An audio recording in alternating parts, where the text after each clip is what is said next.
नमस्कार दोस्तों, ज्ञान होना चाहिए चैनल पर आप सुन रहे हैं जैस्मीन की मधुरमयी आवाज में मुंशी प्रेमचंद की कहानी पूस की रात। नमस्कार साथियों, ज्ञान होना चाहिए यूट्यूब चैनल पे आप सभी का हार्दिक अभिनंदन है। आज जो कहानी मुंशी प्रेमचंद जी की मैं लेके आई हूँ उसका शीर्षक है पूस की रात। पूस की अंधेरी काली रात, हाड़ कपा देने वाली ठंड और हर तरफ ठंडी ठंडी हवा और छाया हुआ कोहरा। ऐसे में हल्कू अपने खेत के किनारे ऊख के पत्तों की छतरी के नीचे बांस की खाट पर लेटा हुआ अपनी फटी पुरानी चादर में लिपटा थर थर कांप रहा था।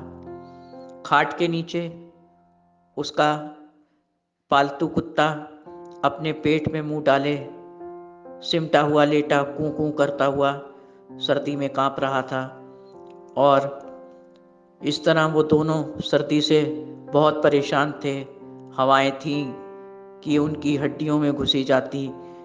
हल्कू को कुछ न सूझा तो उसने आकर जेब से बीड़ी निकाली और दिया सलाई से उसको सुलगा लिया।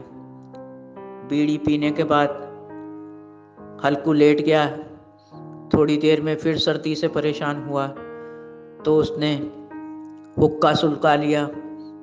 थोड़ी देर तक हुक्का पीता रहा और उसका पालतू कुत्ता खटिया के नीचे से उसको देखता रहा सिमटा हुआ। इस तरह से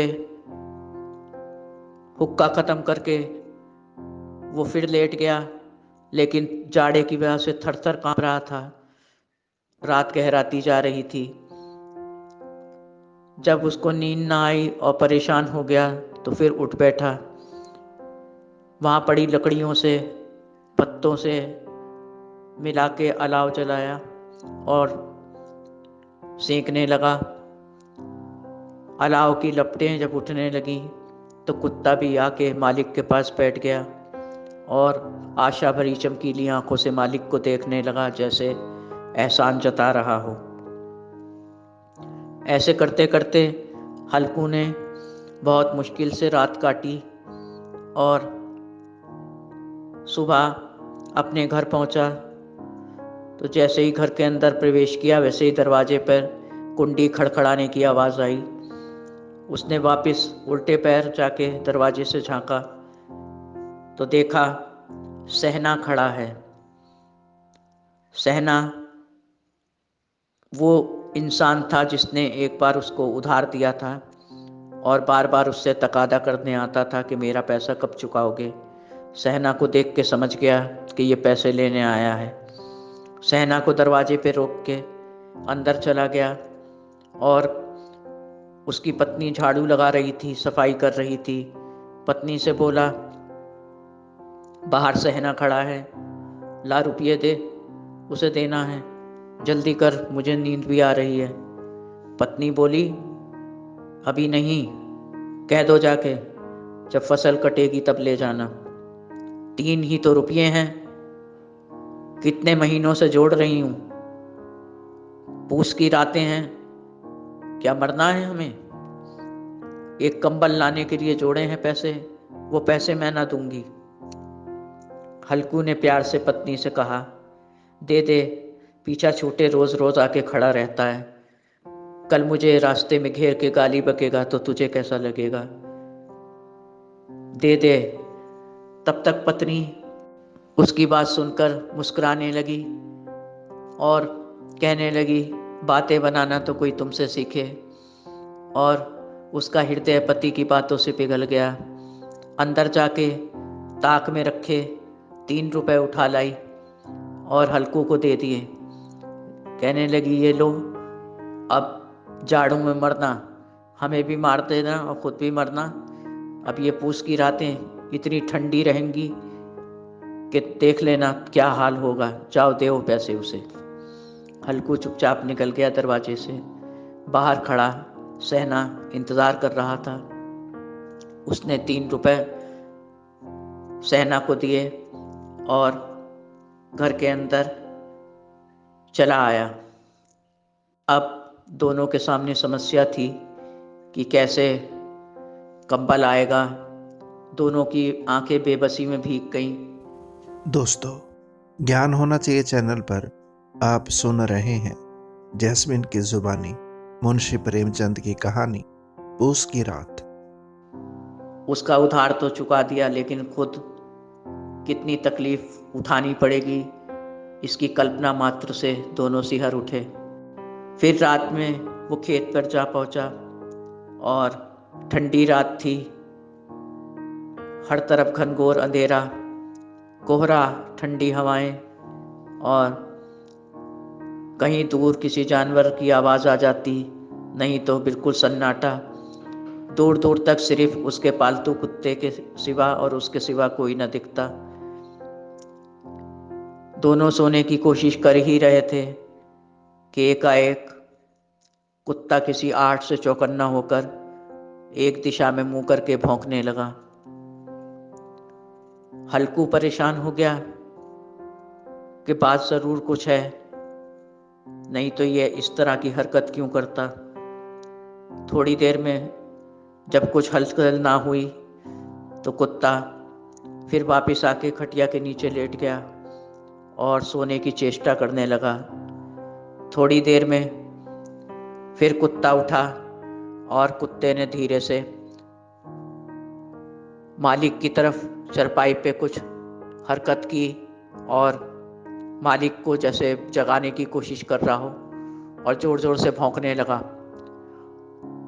हल्कू उठ के बैठ गया। हल्कू समझ गया कि कोई मुसीबत आई है, इसीलिए मेरा कुत्ता ऐसी हरकत कर रहा है। इसलिए उसने देर न करी, उठ के खड़ा हो गया, जोर से चिल्लाया, कौन है? कौन है खेतों में? कोई आवाज ना आई।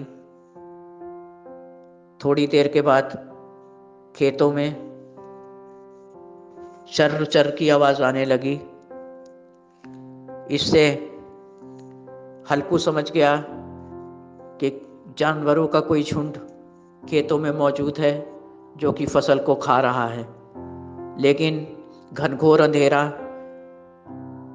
और देखे तो देखे कैसे, दिया सलाई जलाई भी, उसकी रोशनी थोड़ी दूर तक गई लेकिन कोई फायदा ना हुआ। वो अंधेरे से उसको बहुत परेशानी हुई। कुत्ता लगातार भौंक रहा था और दोनों खड़े एक तरफ इंतज़ार कर रहे थे, तालियां बजा रहे थे, शोर कर रहे थे दोनों, लेकिन शायद जानवरों तक उनकी आवाज़ें ना पहुंच रही थी। वो कोई और जानवर नहीं, नील गाय थी जो कि झुंड के झुंड उसके खेतों में घुस आए। फसल बिल्कुल तैयार खड़ी थी और इस बार हल्कू बहुत खुश था कि इस बार अच्छे खासे पैसे मिल जाएंगे, तो मजदूरी भी अच्छी मिलेगी हमें और कंबल ज़रूर आ जाएगा। लेकिन वो आस भी अब जाती रही, क्योंकि वो आवाज़ें जो कि फसल को खाने की आ रही थी वो करीब आने लगी। उसका दिल बैठने लगा और पूरी रात जतन करता रहा कि किसी तरह से वो जानवर वहाँ से चले जाएं, लेकिन कोई तरकीब काम ना आई और वो रात भर जग के और थक के चूर हो गया। इसलिए उसको चक्कर आने लगे और वो अपने घर की तरफ तड़के निकल गया। जब थोड़ा थोड़ा उजाला होना शुरू हुआ, बिल्कुल रुक नहीं पा रहा था वो, और घर जाते ही बिस्तर पे गिर गया और गहरी नींद में सो गया। दोपहर में आंख खुली तो पत्नी करीब आई, बोली, रात में चौकीदारी करने जाते हो खेत में या सोने जाते हो? तुमसे तो कोई काम होता नहीं है, ना मजदूरी होती है ना चौकीदारी होती है। अपनी मर्जी से ये काम चुन लिया था कि खेत में चौकीदारी करके पैसे कमाएंगे, अब वो भी ना तुमसे हुआ। हल्कू ने कहा, क्या हुआ, कुछ बताएगी? पत्नी बोली, हुआ क्या? जाके देखो, खेत बिल्कुल सफाचट पड़ा है। तुम कैसे सोए थे कि तुम्हें आवाज ना लगी? कोई जानवरों का झुंड आया था दोस्तों, ज्ञान होना चाहिए चैनल पर आप सुन रहे हैं जैस्मिन की जुबानी मुंशी प्रेमचंद की कहानी पूस की रात। और सारा खेत खाली करके चला गया और ये कुत्ता भी कुछ नहीं करा। इसको कोई आहट नहीं लगी। फिर हल्कू क्या करता, अपने माथे पर हाथ रख के बैठ गया और अपनी किस्मत को रोने लगा कि फसल तो बर्बाद हो गई, अब हमारा क्या होगा। और पत्नी से बोला कि भाग्यवान, तुझे नहीं मालूम कि रात में क्या हुआ। हम दोनों ही जग रहे थे जब हमारी बर्बादी हो रही थी, लेकिन हाथ को हाथ ना सूझता था। बस आवाज़ें आ रही थी, हमने बहुत कोशिश की, पत्थर चलाए और तालियां बजाईं, शोर किया, लेकिन कुछ भी ना दिखाई दिया। इन कोशिशों में मैं इतना थक के चूर हो गया था कि रात में एक आंख भी ना सोया। खड़े खड़े भागते भागते ही रात बीत गई और मुझे चक्कर आ रहे थे, इसलिए मैं आके सो गया। पत्नी बोली, मुझे भी किसी पड़ोसी ने खबर दी थी कि तुम्हारे खेत में देखो क्या हाल है। मैं घबराई भी गई, तुम्हें नहीं उठाया। मैं तुमसे पहले ही कहती थी ये काम छोड़ दो, लेकिन तुम बाज ना आते थे। अब तुम सोचो कि जो तुम्हारे पास 3 रुपए थे, तुमने उधार वाले के लिए थे, वो दे दिए उसे, और अब कंबल भी नहीं आएगा। इसकी आस थी कि तुमने रखवाली करी है, जब फसल कट जाएगी तो तुमको हिसाब में पैसे मिल जाएंगे, जो तुम्हारा हिसाब बनता है रखवाली का। तो उसकी आस थी कि तब कंबल आ जाएगा। अब क्या होगा। मैं पहले ही कहती थी कि ये काम ना करो, मजूरी करो, उसमें कम से कम कुछ नहीं तो तुम्हें थोड़ा पैसा तो मिल जाता और दिन दिन का काम रहता, रात में तुम अपने घर में रहते। उसकी बात सुन के हल्कू मुस्कुराने लगा। बोला, तेरी बात नहीं मानी तभी तो नुकसान उठाया है, अब मैं तेरी ही बात मानूंगा। और सुन, आज के बाद कभी मैं खेतों में नहीं जाऊंगा और मजूरी करूंगा, और चाहे मिट्टी गारा करूं, चाहे किसी और चीज़ का काम करूं, पर दिन में काम करूंगा। और पूस की इतनी भयानक रातों में मैं घर के बाहर अब ना रहूंगा। और देख, पूस की रात इतनी ठंडी होती है, ये मैं समझ रहा हूँ। मैं कहीं से उधार पैसा लाके कंबल जरूर ले आऊँगा, तू परेशान मत हो। पत्नी उसकी बात सुन के मुस्कुराने लगी और बोली कि अब हमारे दिन फिर जाएंगे, और तुम देखना, मैं कितनी जल्दी जल्दी तुम्हारा दिया हुआ पैसा, उससे घर भी चलाऊंगी, और पैसा जोड़ के जो हमारी ज़रूरतों के सामान है वो सब मैं पूरी करूंगी, तुम परेशान न होना। इस तरह दोनों दोनों मियाँ बीवी बहुत खुश हुए। और सबसे ज़्यादा हरकू को इस बात की खुशी थी कि अब वो रातों में, ठंडी ठंडी रातों में परेशान ना होगा, और जाड़े में उसकी हड्डियाँ ना कांपेंगी, ना वो तड़पेगा। इन बातों को सोच के दोनों अपने सपने बुनने लगे कि हम क्या क्या लाएंगे, कैसे अपनी यहाँ गृहस्थी फिर से बसाएंगे। और जो बीत गया था, हरकू ने कहा, तू उसे याद न कर, अब जो हो गया सो हो गया। और जो हमको खेतों का मालिक कुछ कहेगा तो हम बता देंगे उसको सच्चाई, देखा जाएगा कि क्या होगा। इस तरह से दोनों मजूरी करके और घर में चैन आराम से दोनों मियाँ बीवी रहने लगे। फिर कभी किसी ठंडी या पूस की रात में हरकू को बाहर नहीं रहना पड़ा। साथियों, मेरी कहानी यहीं ख़त्म होती है, और उम्मीद है कि ये छोटी सी कहानी आपको भी अच्छी लगी होगी।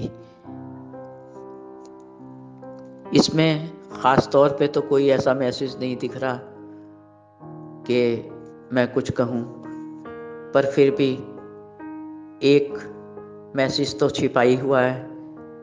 कैसे भी हालात रहें, हमें धीरज रखना चाहिए। अगर हमारे पास कुछ नहीं है और बहुत उसकी ज़रूरत है, तो हमको भी इतना तो धीरज रखना ही चाहिए और इतनी मेहनत करनी चाहिए कि उस चीज़ को हासिल कर लें। जैसे कि हरकू और उसकी बीवी ने किया कि जो पैसे जोड़े भी थे अपनी ज़रूरत के लिए वो उनको चुकाने पड़े, और फिर उनका खेत भी बर्बाद हो गया, लेकिन उन्होंने उम्मीदों का दामन नहीं छोड़ा, दूसरे काम के सहारे। इसी तरह हमको भी साथियों उम्मीदों के सहारे रहना चाहिए, सब्र से काम लेना चाहिए और अपने हौसलों को बुलंद रखना चाहिए, ताकि जो कुछ भी हमारी ज़रूरतें हैं, सपने हैं, उनको हम पूरा कर सकें। इसी के साथ मैं अपनी इस कहानी को यहीं ख़त्म करती हूँ साथियों। अगर आपको ये कहानी मेरी अच्छी लगी हो तो प्लीज़ इसे लाइक करें, सब्सक्राइब करें और कमेंट बॉक्स पे जाकर जो भी आपको सही लगा हो उसको ऐड करें। साथियों, मेरी ऊपर वाले से यही प्रार्थना है आप सबके लिए, हमेशा ऊपर वाला आपको सुखी रखे, आपकी हर मनोकामना पूरी हो, जो कुछ आपको ज़रूरत है वो पहले ही आपके दिल के भेद जान के आपको अता फरमाएं। आप किसी चीज़ के लिए ना तरसें, जो कुछ भी आपने सोचा हुआ है, जो आपके सपने हैं, जो आपकी मुरादें हैं, जो आपकी ज़रूरतें हैं, वो ऊपर वाला ज़रूर पूरी करे, क्योंकि बिना बोले दिल की बात जानने वाला वो मालिक हमको पहले से पहले जानता है किस चीज़ की ज़रूरत है, और वक्त आने पर या तुरंत वो हमको बख्श भी देता है। इसलिए हमें हर हाल में खुश रहना है, अपने धीरज को बनाए रखना है, अपने हौसलों को बनाए रखना है, आत्मविश्वास को बनाए रखना है और कोशिशों को भी करते रहना है। हम अगर एक कोशिश में नाकाम होते हैं, फेल होते हैं, तो हमें दूसरी कोशिश करनी चाहिए ताकि हम उसमें सफल हो सकें, क्योंकि संसार में बहुत विकल्प फैले हुए हैं। अगर एक दिक्कत आती है, एक से नहीं हल होती तो दूसरा विकल्प है। इस तरह से कई विकल्प होते हैं एक ही समस्या के, तो हमें मायूस नहीं होना चाहिए और अपनी ज़रूरतों को, ख्वाहिशों को पूरा करने के लिए हर संभव प्रयास तब तक करना चाहिए जब तक हम उन्हें हासिल ना कर लें। इसी के साथ मैं आपसे विदा लेती हूँ। अगली कहानी में फिर मिलेंगे साथियों। मेरी शुभकामनाएं हमेशा आपके साथ हैं। हमेशा खुश रहिए और स्वस्थ रहिए और अपनी ज़िंदगी को बहुत प्यार से गुजारिए। आपकी अपनी जैस्मीन। नमस्कार। ज्ञान होना चाहिए चैनल पर आप सुन रहे थे जैस्मीन की मधुरमयी आवाज़ में मुंशी प्रेमचंद की कहानी पूस की रात। दोस्तों, आशा करता हूँ कि ये कहानी आपको पसंद आई होगी।